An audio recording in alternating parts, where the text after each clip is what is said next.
How's it going, guys? Flickfly here with episode 71 of my York City career mode, and in today's episode we will be hitting the transfer deadline window. It's going to open up, so that's going to be cool to see. We're looking to make a couple signings and maybe getting rid of a couple players to open up some cash. So here we can start things off with a little scouting report from our players. I think that's a scout from England, so a couple players who might turn out to have a little progression. So we're going to go into a big match here against Manchester United. I know I've had a couple of tough matches recently. You know, we've played the likes of Arsenal, Man City, and the likes of them, even Liverpool as well. And today we're really going to go with the end of our tough match streak against Manchester United, and it is a home match, so we have that in our favor. But we go into the match, Chicharito running onto the field there. You can see there, after a couple not the best performances, we've dropped down a little bit in the table, but we've got plenty of time to make up for that. But unfortunately, things did not start off well for us. Kagawa picked things up there off the poor clearance in the 3rd minute to make it 1-0 in their favor. So that's definitely not how you want to be starting against Manchester United, because once they get a lead, they're just going to keep on going from there. And here, Javier Hernandez, or Chicharito, managed to pick up the save there from Joe Jerome. He does manage to tip it, but he picked it up yet again. And in the 14th minute, it was 2-0 already, so they were ready to play, and we were trying to get one back here. Mokhtar's going to get a shot off, but unfortunately, Vidic does get a piece of that one and goes out for a corner kick, and nothing results off that. Here, Wayne Rooney's going to pick up the ball outside the penalty box. Joe Jerome, though, with a good save. And I think he did play pretty decent, you know. He made some good saves, but unfortunately, he just couldn't hang on to the ball at times. And that seems to be the problem with Joe at times. You know, he's such a good player for me, but it seems in the big matches he just doesn't perform as well. So maybe Daryl Byrne's going to be the starting keeper for the big matches like this match in Manchester United. So I'll keep that in mind for future matches. But luckily, Kirchhoff does manage to get one back for us. They're off a little bit of luck. De Gea managed to parry it away, but Kirchhoff managed to tuck it right by. But Kagawa is going to look for Wayne Rooney in the center, and that is where he is dominant in the air. Not the paciest of players, but he does get a 63rd minute goal to make it 3-1 in Manchester United's favor. And here, Witsel, who I forgot to mention, they have signed him, so that's a pretty big signing for him.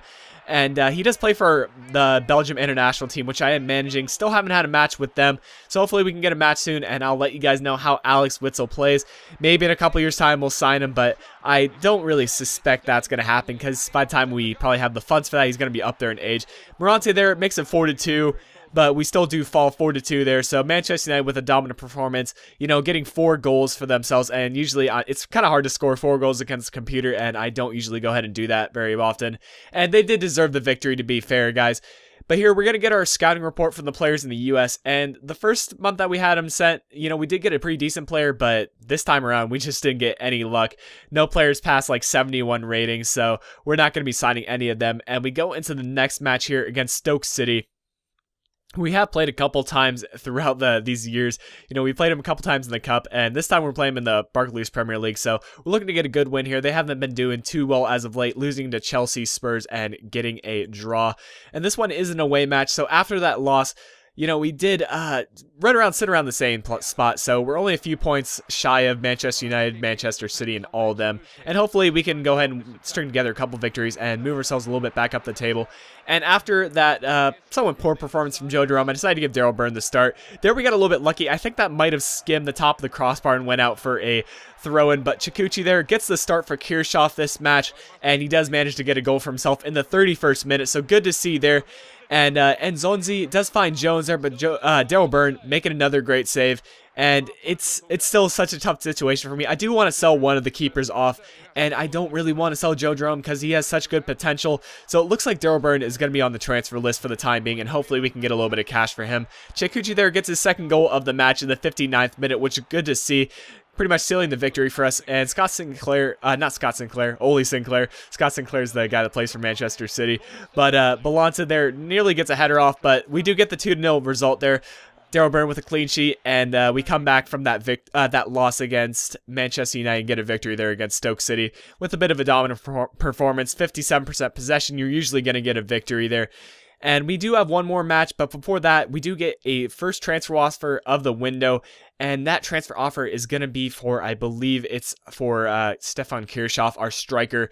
So he's definitely a guy that's in high demand, and we're probably going to sell him off, guys. you know, it's a tough decision for me, but I did sign him for free at the beginning of the season because he was a free agent, and at this time, I just need the cash. You know, if we can go ahead and pick up a nice bit of budget from him, we do have enough strikers that we don't really need Kirchhoff, and they're all right around the same attributes, so I feel like any of the strikers that get a decent offer, I'm going to go ahead and sell, and maybe sign a new center back, because you know, to be honest, guys, Darmian has been playing too well, and you can see there I do get an inquiry from one of the center backs from Ajax, and I am also going after Terence Congolo. I think he might play for Ajax, or I forget the name of that squad. They also do play in the Eredivisie, like Feyenoord or something. That's the name of them. But we do put a couple players on loan there. Marshall, our US signing.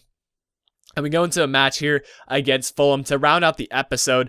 So this is another match that we should be doing well against. Fulham's not doing too well in the league table, and these are the kind of matches that we have to pick up, especially after that tough loss at the beginning of the episode to Manchester United. And Fulham has gotten 3 straight losses. So there's Darmian, you know, a player that is in a little bit of question. He hasn't been playing as well as last season, and I'm thinking that if I go ahead and sell him and sign a new center back, things might work out for the better.